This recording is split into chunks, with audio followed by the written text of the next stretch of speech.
जय श्रीराम मित्रांनो. आज आलो होतो आपण गावाकडं. सकाळी बसमधून उतरलो आणि आपल्या भावाला लावला फोन. तसे गावाकडे आपले काही भरपूर काही मित्र नाहीच. मित्र म्हणा, भाऊ म्हणा, जे काय आहे हाच आहे. सकाळी एका फोनवर तो आपल्याला घ्यायला आलता. त्याने मला घेतलं आणि जाता त्याला मी त्याच्या कामावर सोडलं आणि त्याची गाडी घेऊन मी निघालो लगेच गावाकडे. गावात गेलो, मस्त गावातल्या घरी फ्रेश वगैरे झालो आणि निघालो लगेच रानात. रानात म्हणलं जाऊन थोडं आजीला वगैरे भेटावं. रानात आलो आणि हे आहे आपलं रानातलं घर.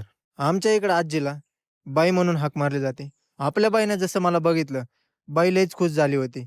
कारण कारण 1-1.5 वर्षापासून आमची भेटच नव्हती.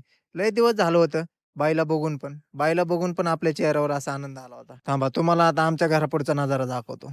बघा कसं एकदम शांतता, निवांतपणे ज्या कामासाठी आपण गावाकडे आलो होतो, ते काम तर आता झालंय.